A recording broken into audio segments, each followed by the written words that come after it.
it's customary at times like this when we visit with people at a funeral to say, I'm sorry for your loss, but from seeing these pictures, hearing these stories, I'm sorry for my loss. I was not blessed to know Faith and Mary as family members and as church family for so many years. This has been a truly beautiful tribute to their lives and to the faith that filled their lives for so many years. I would just encourage you, each one, as we're drawn together by their lives today, this is a time to be open with our grief, a time to feel no shame, no tears, because we only cry about things that mean the most to us. And surely what we've seen and what so many of you have deep fond memories of, Mary and Faith's lives meant so much. So there is no shame in showing our feelings for them. I would say that it's also appropriate to share love and a love with each other. To be warm and open, because again, we have an opportunity rare afforded to us, drawn together around these wonderful ladies' lives. I would also encourage you to not just walk away from today, but to remember in the future as the days go by, particularly for family. When holidays come and when certain special days roll around, days like November 5th, and September 13th, days like January 20th and March 20th, that again, be free with your tears, but also be free with your warmth and your love for each other as these opportunities come. Well, I want to just bring some very brief thoughts focused on those two Bible verses that were particular of note in Faith and Mary's lives. And being their youngest child myself, I'm going to start with Faith as the youngest child and her passage of note. She took a special note of Psalm 121.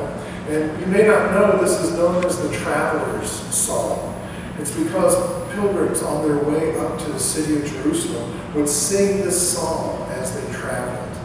It's a song of worship, but one which also affirms God's watch, care, and love over our lives as we go through life. The first verse there that I read at the beginning of the service was featured in the movie The Sound of Music. I wonder if any of those stars made their way into Faith's collection of autographs, along with the Elvis and other prizes that she had. Well, in The Sound of Music, near the end, Maria and the captain and the children are trying to escape from the Nazis. And her old wise mentor comes to her and she quotes Psalm 121, verse 1. But she quotes it from the King James Version that reads like this. And it reads like a statement, not a question. This is what she says, verbatim. I will lift up mine eyes unto the hills, from whence cometh my help. Now, that's a great plot twist for the story of the Bobcat family escaping on their way to freedom by hiking over the mountains. But it makes it sound like God's telling us to rely on the hills for help. And we've seen in so many ways this morning. Faith's life was filled with such brilliance, such fire, such verve, such a capacity to love and draw people together. And even those most wonderful gifts are not enough to rely on for the days of this life, let alone the days of eternity to come. We know, as we've heard so many different ways, all these blessings came to Faith from God. God who gave her life and who filled her years with so much life. But we know that it's because she understood that passage from Psalm 121. Not the way it was quoted in the movie, but in the way God gave it to us. I will lift my eyes towards the mountains. Where will my help come from? My help comes from the Lord, the maker of heaven and earth. As full as her life was, she knew that it wasn't the mountains, it wasn't creation, it wasn't art or movie fans or music or any of the wonderful things that God gave her. It was God, the maker of heaven and earth, who is the only true source of life and of hope for this life and for the next. May we, like faith, never substitute the gifts and the blessings of life for the one who gives those gifts, for the one who is the source of all blessing. I didn't get to know Faith and Mary. I did get to visit with Faith briefly, not long before, in fact, just the day before she passed away. And I knew Mary, at least getting to meet her over at the nursing home. As I said, it was my loss, even as all of you are mourning the loss of these wonderful, wonderful ladies. Excuse me. Let's turn our attention to Mary. And as we've heard, she was such a very different person.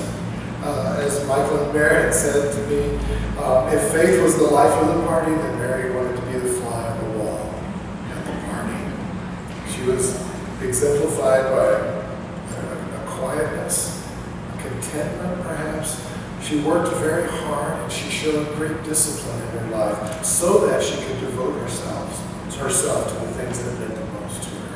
I learned so many things this morning. She may have been a quiet woman, but to have the strength to survive cancer for 25 years is an amazing testimony to her. I know that she supported merit, and perhaps Michael as well, to be able to study at Hawaii Baptist Academy, which again is an investment that brings lifelong values. Great teaching, of course, not just academic teaching, but spiritual values. We know that the passage from Isaiah 40 is very special in connection with Hawaii Baptist Academy. And I'd like to just close by reading more from that chapter of Isaiah 40, starting back in verse 28. Again, a question. Do you not know? Have you not heard? The Lord is the everlasting God, the creator of the whole earth. He never becomes faint or weary. There is no limit to his understanding. These memories of Mary and of Faith, even as their twilight years mask their strength and their brilliant artistry, show us how they had a deep, true understanding of what God was saying to us through this passage. Surely, verse 29 goes on with words that gave Mary hope, just as they give us hope today. Going on in verse 29, He gives strength to the faint and strengthens the powerless. Youths may become faint and weary, and young men stumble and fall. But those who trust in the Lord will renew their strength. They will soar on wings like eagles. They will run and not become weary. They will walk and not faint. Now, I'm sure all of you are just like me. I would prefer that every day is just another step onwards and upwards. Never a shadow, never any sense of suffering or loss, but only upward and onward, better and better. But there is a truth in these verses that I believe we see exemplified in the lives of Faith, particularly Mary. A truth that sustained them in both grief and joy, and a truth which can sustain and comfort us on this day of grief and joy. Here is that truth. For those who have put their faith in God, through the saving work that Jesus did for us on the cross. This is God's promise. There are days in which we get to fly. There are days in which we experience unending strength as we run forwards. But even in the hardest of days, even in the most painful of circumstances, God will never leave us without the ability to walk forward. Faith and Mary walked forward. They walked through their lives. On that day when they stepped out on this earthly life, they took not their final step, but their first step. They took their first step into being fully and completely swept up in the promises of God's love. Please bow your heads with me. Let's pray once again. Father, we thank you for such a wonderful tribute to the lives of Faith and Mary. We also thank you for being able to hear and see that their faith in you and their trust in you is such a deep part of who they were. We thank you for your faithfulness to them. We thank you for how you demonstrated your love, not just on happy, good times, but that you sustain us even through dark and painful days. We give you thanks for how you have revealed yourself as a God of love in the lives of Faith and Mary. We pray this in Jesus' name.